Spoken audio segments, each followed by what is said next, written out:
Valéria Canelas é personal organizer, Tereza Amorim, psicóloga. E então, meninas, esses dois extremos que nós vamos papear hoje, conversar hoje, muitas vezes eles estão acontecendo dentro de casa. E o convite hoje é de perceber isso. Se é o desleixo ou se é a mania. Tereza, também é algo que a que se prestar atenção, não é? Porque ela pode até ir por um, assim, patológico, não é isso? Primeiro, agradecer o convite de estar aqui, tentar passar um pouquinho o que é essa coisa, né? Mania de limpeza versus desleixo. Eu acho que é sempre uma coisa complicada mesmo, né? Principalmente quem convive com pessoas que possam trazer algum traço, né? de um excesso de limpeza ou um excesso de desleixo. Eu acho que essas extremidades são difíceis de lidar no dia a dia, né? Eu acho que a gente poderia até falar um pouquinho do que é um transtorno obsessivo-compulsivo, transtorno de déficit de atenção, mas seria uma coisa muito aprofundada. Eu acho que a ideia aqui é a gente bater um papinho mesmo, né? Como é que isso está presente. Eu gosto de pensar que uma terapeuta clínica acaba sendo uma organizadora de emoções, né? A gente precisa pensar um pouquinho, fazer um mergulho, né? O que está fazendo você ficar tão desleixado ou com mania de limpeza demais? Será que tem coisas muito desleixadas, bagunçadas dentro de você? Tereza, assim, a questão que pode estar levando a esse exagero, a esse desequilíbrio de cuidado intenso com a casa, não deixar nada fora do lugar, ficar preocupado com bactéria, ficar preocupado com a higiene da casa, aquele excesso que passa, né? Passa, já extrapola o lugar do equilíbrio, que é do estar limpo, organizado, ok? Mas quando começa a entrar no contexto mania, é que a gente já deve estar com a luzinha acesa. E muitas vezes a pessoa não se dá conta que está acontecendo, né? São as que estão em volta que percebem, não é isso? Eu acho que é importante a gente detectar se a pessoa realmente está carregando algum transtorno mais grave, né? E que se isso implica em algum sofrimento grande, se ela tem muita angústia. É uma pessoa que ela precisa limpar o que já está limpo, né? Então a gente percebe que ali existe um tratamento, possivelmente com alguma medicação, além de um acompanhamento psicológico, talvez um psiquiátrico, né? Como também, acho que às vezes tem um viés que a gente percebe que é do transtorno de déficit de atenção, que às vezes as pessoas podem ser vistas, essa pessoa aqui é preguiçosa, é desleixada, deixa tudo para lá. E muitas vezes ela tem dificuldade de qualquer tipo de foco, de planejamento, né? E sofre com aquilo, né? Às vezes várias oportunidades na vida são perdidas porque ela é vista de uma maneira equivocada, né? A gente está contextualizando dessa forma porque você em casa pode estar pensando assim: eu não suporto mais fulana que tem mania de limpeza. Eu não suporto mais fulano porque é muito desleixado. Mas é que olhar dessa forma não é ideal e não ajuda.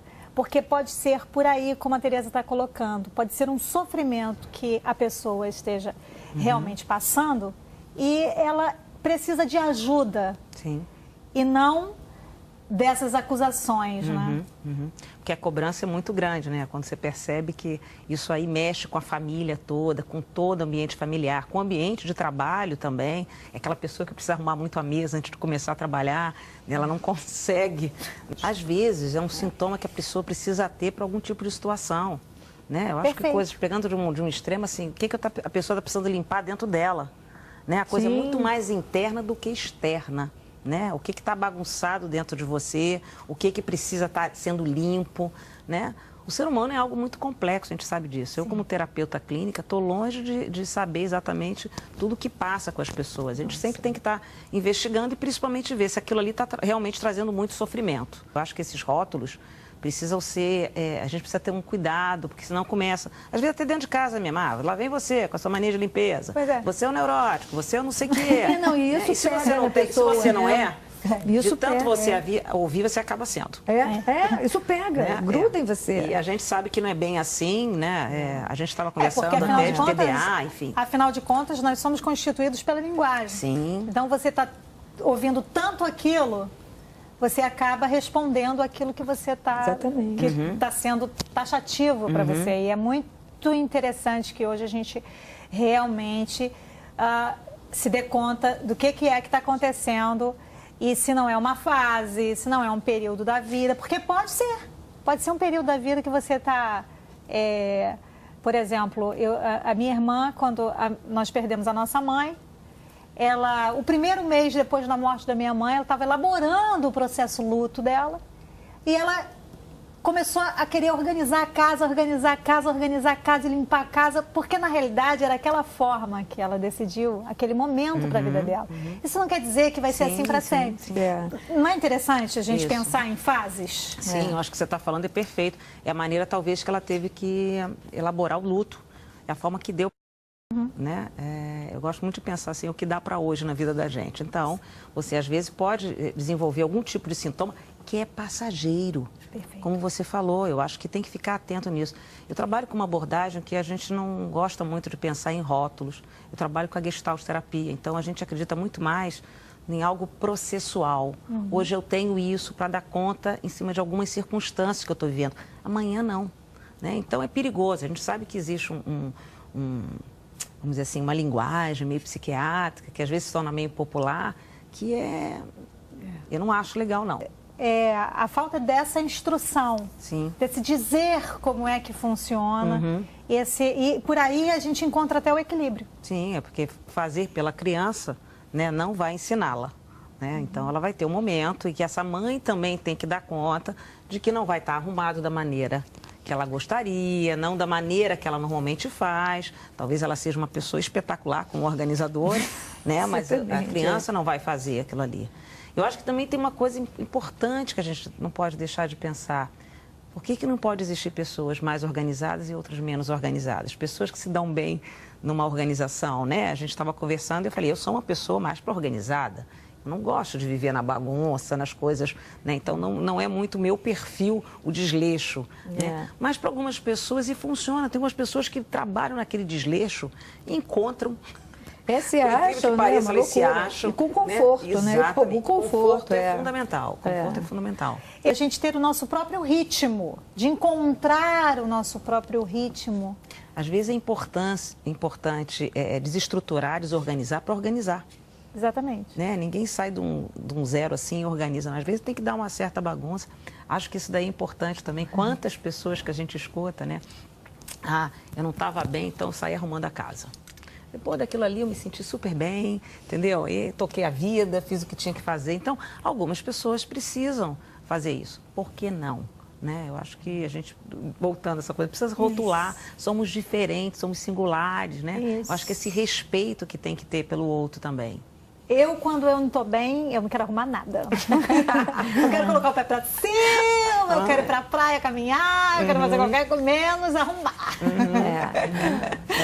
Assim, cada um tem o seu jeitinho, não é? Cada um tem o seu jeitinho. E a gente não quer hoje convidar que se existe uma mania de limpeza ou se existe o desleixo com a limpeza, a gente tentar procurar dentro da nossa realidade o que é o equilíbrio. Muito relevante que a gente pontue agora também é que se existe, só fortalecendo aquele primeiro momento da nossa conversa aqui, que se existe um sofrimento no que se refere a uma mania de limpeza ou esse desleixo com a limpeza, com o autocuidado, é que a ideia é convidar que procure um tratamento, né? Procure uma terapia, procure um apoio médico. Isso não é deixar ninguém menor, não é? Não, claro que não, claro que não. Eu acho que eu já ouvi alguns relatos de pessoas que falaram assim, olha, quando eu me vi entrando na casa de alguém e querendo arrumar a casa dessa pessoa, aí eu vi que a coisa não estava legal. Porque enquanto ainda estava na fronteira da minha casa é uma coisa. Agora, quando eu começo a ir para um lugar, eu estou aqui sentado e eu estou achando que aquilo ali não está bem arrumado, que eu preciso ir ali arrumar, que eu preciso dar um jeito na sua casa, então, né, você realmente precisa pedir ajuda. Né? Agora, aspectos neuróticos, de alguma maneira, todos nós carregamos, gente. Somos seres imperfeitos, né? Que a gente acumula, como a gente falou, alguns sintomas, que eles desaparecem depois. A pessoa, quando chega no consultório, é muito comum, né? Eu já trabalho há mais de 30 anos e hoje em dia, cada vez mais, as pessoas estão cada dia, elas estão piores nesse sentido, né? Eu acho que a gente tem muito estímulo, tem muita coisa para organizar, ninguém consegue botar em dia, né, os seus e-mails. As né, informações as informações, quer dizer, se o mundo já estava difícil, só com esse daqui não virtual, agora ainda entrou o virtual, quer dizer, você não dá conta das coisas. E é muito comum, quando a pessoa vai para o consultório, né, no primeiro momento, primeira sessão, é uma confusão muito grande, né, muita coisa, né, que a gente tem que parar assim, peraí, o que é mais importante hoje? A pessoa não consegue nem identificar. Exatamente. Né? Eu estava brincando um pouco com ela que eu acho que terapeuta clínico é um pouco esse personal organizer, né? Quer dizer, emocional, né? Realmente quando o cliente chega, vamos abrir esse armário da sua vida. O sapato está no lugar, a roupa, às vezes as pessoas pegam a roupa íntima e botam em cima. Eu fico, isso não está prático, né? Simbolicamente, quer dizer, como é que está o teu dia a dia? As pessoas complicam muito, né? Isso é importante a gente verificar e diminuir o máximo o sofrimento. E às vezes chega no consultório, fala tudo para não falar exatamente o que precisa. A coisa. É a questão da própria exatamente, confusão aí é mesmo, exatamente emocional. E é tão interessante que a ideia hoje é esse convite para você. Não deixar para amanhã o que é tão importante, começado logo hoje.